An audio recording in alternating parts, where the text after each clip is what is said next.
Ladies and gentlemen, welcome to another edition of World Talks here on TVP World.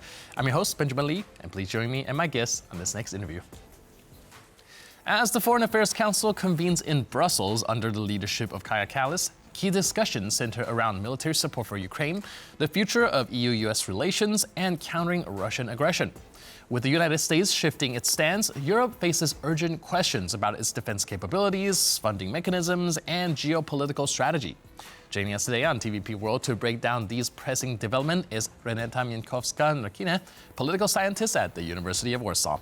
A seasoned expert in European integration and political communication, she has extensively researched EU policies, democracy, and conflict management. Hello and welcome to TVP World. Thank you for having me here.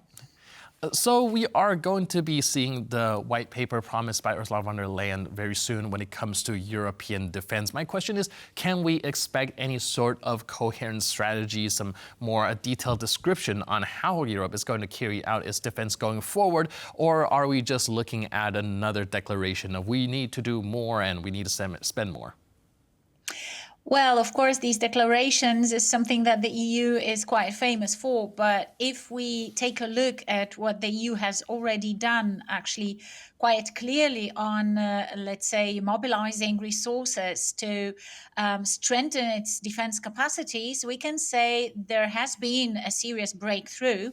And I think that in the white paper, it will be somewhat more precise. We cannot probably expect some, I would say, precise declarations about where to take the money from, apart from 150 billion euros, which we will have from loans, of course. This is what we know. And the rest from other mechanisms, which either are already there, but will be simply shifted to other bookkeeping categories, or they will be mobilized by the member states. Well, that's a different story. But there will be 800 billion euros at hand. And I think this is something that we can appreciate, and we should actually do it. And I'm more than sure that it's a sort of a declaration that is already very important from the point of view of our possibility of, let's say, convince Putin and Trump that the European Union is a serious player and that decisions shouldn't be made without us on board. However, today's meeting of Trump and Putin shows that, well, no matter how big the plans of the European Union are, at least as regards the forthcoming future of Ukraine and this whole security puzzle, we don't have much to say. So we are now fully dependent on what will happen today during the conversation of Trump and Putin. And I think accordingly, there will also be some decisions made on Thursday. But the white paper is already a very big step towards concretization of what's basically planned for the European Union's defense policy. I think that, as regards at least 150 billion euros of loans, this is something to be mobilized within the next weeks, not necessarily months or years. However, of course, it requires certain unity on the level of the European Union. And if we check what Hungary will do, what Slovakia will do, we may get a clearer picture of whether it will be the, it will be the EU that will make all these decisions and really step into the whole puzzle, or it will be just a coalition of the willing and no Hungary involved. Slovakia, it's more probable, basically. All right, so a lot to break down here. Let's try to tackle all of that. You mentioned earlier that one of the reasons for this defense posturing is also to convince President Trump as well as Putin that Europe should not be excluded from the table and that it is a serious player when it comes to defense. Do you think that the timing of it is more of this signaling? And do you think that if, this is more of a posturing, more of a signaling, or can we actually expect more very concrete steps, infrastructure or more defense structures being erected in the near future? Well, those concrete steps will definitely be there. Don't worry about that, because what's in the white paper and what will be talked about this Thursday, of course, is about concrete steps. We have plans as regards loans, we have plans as regards European Investment Bank. What we don't know yet, and this is probably just a matter of time, is obviously whether we will search for more money on financial markets in the European Union, whether we will be able to mobilize also those most important players within the European Union to create financial markets and new markets according to the Mario Draghi's report, to Enrico Letta's report, and so on and so forth, and to what extent we will be able to connect defense spendings, W's companies use, and other schemes and systems to somehow build up the overall strength, economic and defense strength of the European Union, not forgetting also our alliances with United Kingdom, with Turkey, with Canada, Japan, South Korea, and other countries that might support us in all those, let's say, efforts. Of course, what we need to do is we need to convince Donald Trump that we will take care for our defense. But what we also need to do is to send a clear signal to Vladimir Putin that the European Union is definitely united. And if necessary, we will mobilize all possible resources. The single question is, because now, after the meeting with Kaja Kallas, we already know that as regards direct support to Ukraine, those 40 billion euros, we have a problem with Spain, with Portugal. Here I see a big role of Antonio Costa that hasn't been probably marked yet. I hope he will take more responsibility and he will act a little bit faster and more efficient.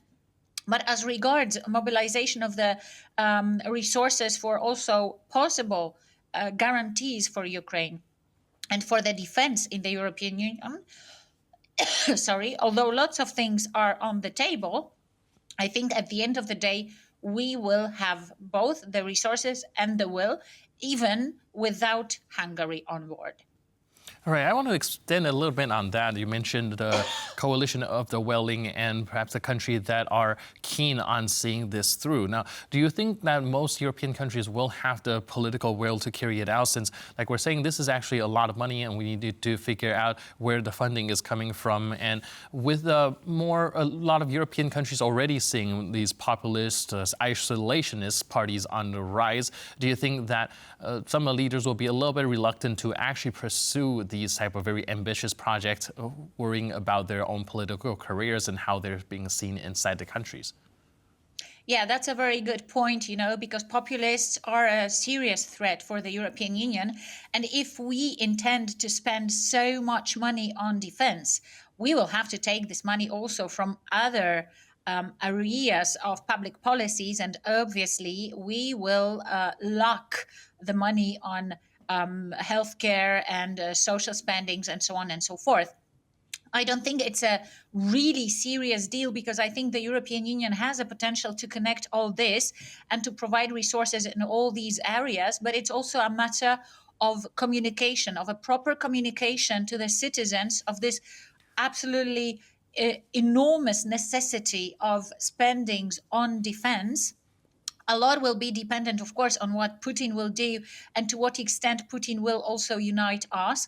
But populists should be definitely fought with, in a sense that the European citizens should be convinced that all those plans that we have, not only spendings on defense, that they all will serve in the end all citizens of the European Union, and that we are in a very good place on earth, actually, in the European Union. And the cost of war is always way higher than the cost of preventing any kind of attack on the European Union. I heard from numerous military experts that the European Union has an enormous potential of actually scaring Putin, and also making life of Putin a little bit harder. The single problem is that Donald Trump makes this life, let's say, a little bit more standable. So he makes enormous concessions, and he at least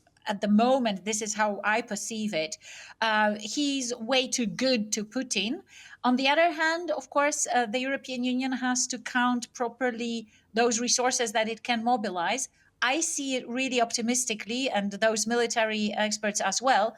But what we need desperately is being united. And you asked about leaders. I can see leadership in Germany, in France, in the United Kingdom, that is our ally, even though it's not in the European Union. I see potential in alliances outside of the European Union. And I see Ursula von der Leyen. I don't think we need one particular leader. What we need is unity. And here I see the biggest problems with tackling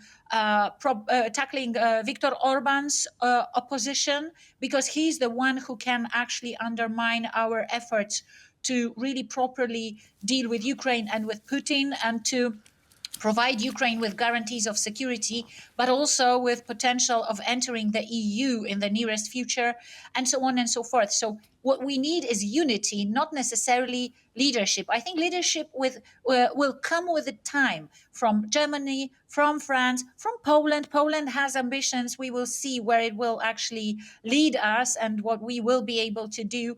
I see Kaja Kallas, who might actually be a serious actor. I see some problems with Antonio Costa, but I hope he will also sort of take a little bit more effort to, in particular, include those southern countries into this axis of European defense. Now they have problems with understanding the actual threat of Putin to Europe. And I think this will be achieved because so much has been done in so little time that it can be only better, I would say.